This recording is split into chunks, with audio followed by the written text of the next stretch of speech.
બોટાદ જિલ્લાના ઢસા ગામના 95 વર્ષીય રહેવાસી જમનાબેનના અવસાન બાદ તેમના પરિવારે સમાજ માટે દેહદાન કર્યું હતું। જમનાબેનના પરિવારે ચક્ષુદાન કર્યું અને ત્યારબાદ સમગ્ર દેહનું પણ દાન કર્યું હતું। ઢસા ગામના જમનાબેન રાજપરાના પરિવાર દ્વારા તેમની અંતિમયાત્રા ઢોલ નગારા સાથે યોજવામાં આવી હતી।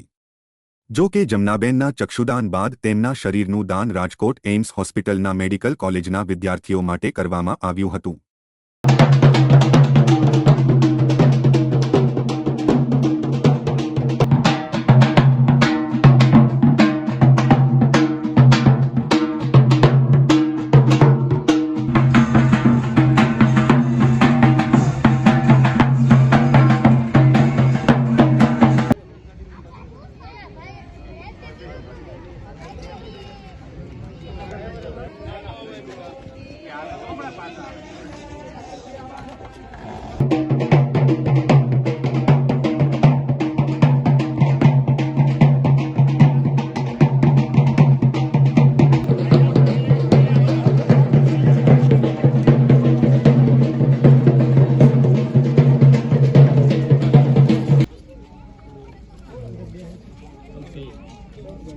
હું BL રાજપરા, બાબુભાઈ રાજપરા, અમારા પરિવારના સ્વર્ગસ્થ વાઘજીભાઈ કેશવભાઈ રાજપરાના ધર્મપત્ની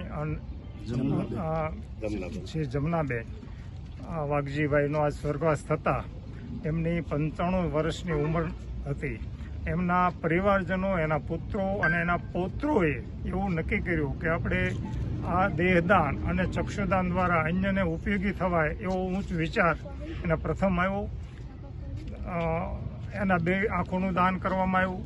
પછી દેહદાન એમ્સ રાજકોટની હોસ્પિટલમાંથી એની એમ્બ્યુલન્સને બોલાવી એના ટીમ દ્વારા એના દેહદાનનો પણ સંકલ્પ કર્યો અને દેહદાન કરવામાં આવ્યું।